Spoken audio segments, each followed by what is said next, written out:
नमस्कार। हर कहानी कुछ कहती है। आज की कहानी क्या कहती है तो चलिए सुनते हैं अमर गोस्वामी जी की लिखी कहानी रसीले बोल। यदि कहानी अच्छी लगे तो लाइक करें। दामोदर की छुट्टियां हो गई थी। दामोदर के मामा किसी काम से उसके शहर में आए थे। लौटते समय वे दामोदर को अपने साथ लेते गए। दामोदर का ननिहाल गांव में था। दामोदर के नाना नानी उसे देखकर बड़े खुश हुए। खुशी से उनकी आंखों में आंसू आ गए। दामोदर का भी यही हाल था। दामोदर बहुत मिलनसार था। उसे सबसे मिलना जुलना, बातें करना बहुत अच्छा लगता था। धीरे धीरे गांव के कई हम उम्र बच्चे उसके दोस्त हो गए। वह उनके साथ रोज खेतों में सैर के लिए जाता, उनके साथ खेलता कूदता। उनसे इतना घुल मिल गया कि सभी उसे अपना मानने लगे। दामोदर के उन दोस्तों में जस्सा सिंह भी था। वह बहुत ज़्यादा ही शरारती था।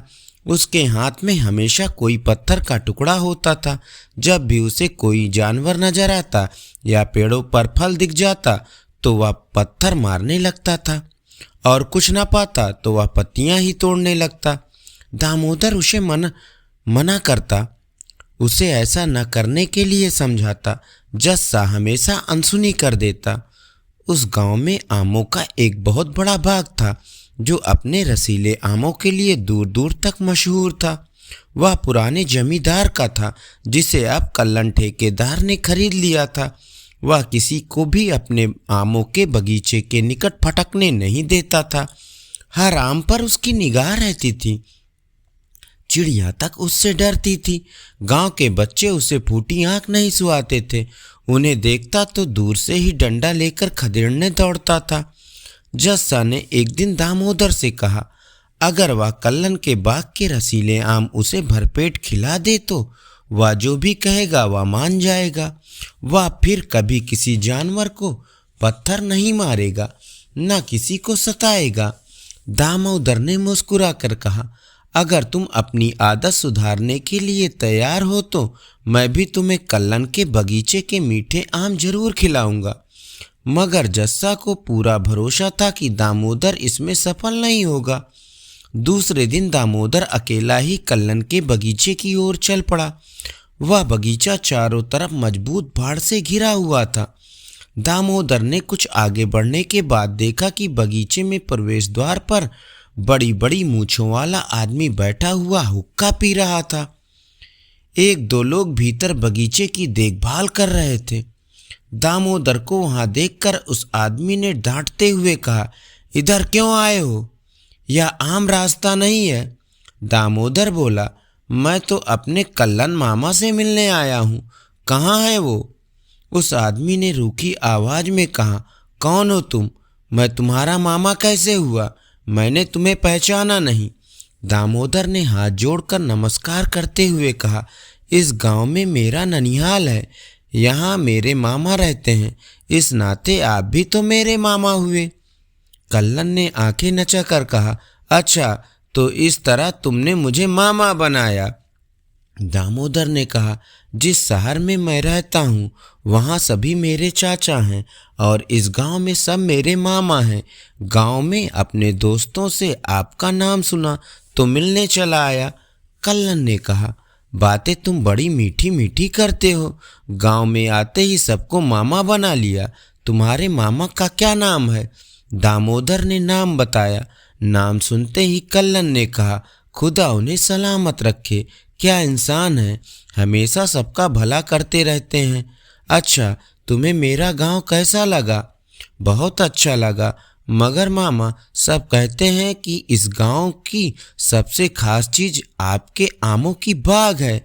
यहाँ के मीठे मीठे आम हैं। सोचा इस बाग को नहीं देखा तो क्या देखा। यह सुनकर कल्लन की छाती गर्व से फूल गई। बोला, ऐसा बाग इधर तुम्हें दूर दूर तक नहीं मिलेगा। आओ चलो तुम्हें दिखाते हैं। कल्लन ने दामोदर को पूरा बगीचा दिखाया।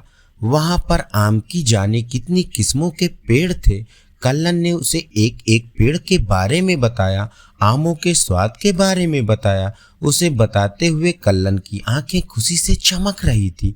दामोदर ने कहा, मामा आप इन पेड़ों से कितना प्यार करते हो। कल्लन ने कहा, बेटा ये पेड़ आदमी के सबसे बड़े दोस्त होते हैं। उसे मीठे मीठे फल देते हैं, छां और हवा देते हैं, आदमी को जीवन देते हैं। छोटे छोटे पौधों को देखो, और कुछ नहीं तो वे सुंदर सुंदर फूल देते हैं। जैसे इन सारे पेड़ पौधों को लगता है कि हम इस धरती पर आए हैं तो हमें यहाँ के लोगों को कुछ ना कुछ देना ही चाहिए। दामोदर ने सिर हिलाया, कहा, सच बात है मामा। बाग दिखाने के बाद कल्लन दामोदर को अपनी झोपड़ी में ले आया। उसे बैठाकर बोला, बेटे जब अपने मामा के पास आए ही हो तो भरपेट यहाँ के रसीले आम खा कर जाओ, तुम भी क्या याद करोगे। दामोदर ने कहा, मामा आम तभी खाऊंगा जब आप मेरी एक बात मानेंगे। कल्लन ने पूछा, बताओ क्या बात है। दामोदर ने कहा, मामा मैं इतने बढ़िया आम अकेले नहीं, गांव के अपने सभी दोस्तों के साथ खाना चाहता हूँ, जिनसे मुझे इस बाग का और आपका पता चला। गांव के लड़कों का नाम सुनते ही कल्लन बिगड़ गया। बोला, उन शैतानों का नाम मत लो, उन सब ने मेरे बाग को नुकसान पहुंचाने में कोई कसर नहीं छोड़ी। नाहक बेचारे पेड़ों को छेड़ते हैं, तंग करते हैं, ढेला मारते हैं, एक फल की खातिर जाने कितने फल बर्बाद कर देते हैं। दामोदर ने कहा, यही बात तो समझानी है, उन्हें यहाँ लाकर उन्हें पेड़ों का दोस्त बनाना है। कल्लन ने कुछ सोचकर कहा, ठीक है, कल उन्हें भी अपने साथ ले आना, दावत रहेगी। अब तो ये आम खा लो। कल्लन ने पानी में भिगोए कुछ आम दामोदर के सामने रख दिए। दामोदर ने कहा, मामा जरा पानी से मेरे हाथ धुला दें, गंदे हाथों से फल खाऊंगा तो वे भी गंदे हो जाएंगे। कल्लन ने कहा, भांजे तुम बहुत समझदार हो। दूसरे दिन दामोदर अपने दोस्तों को आमों के उस बाग में ले गया। कल्लन को सामने पाकर वे सभी सहम गए।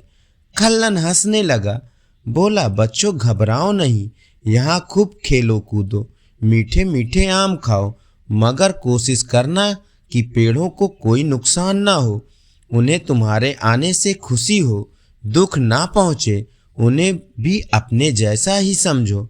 दामोदर ने मुस्कुरा कर कहा, क्यों कन्हैया, जस्सा कल्लन मामा ठीक कह रहे हैं ना। जस्सा सिंह ने अपने हाथ का पत्थर नीचे फेंक दिया। धन्यवाद। अभी आप सुन रहे थे कहानी रसीले बोल।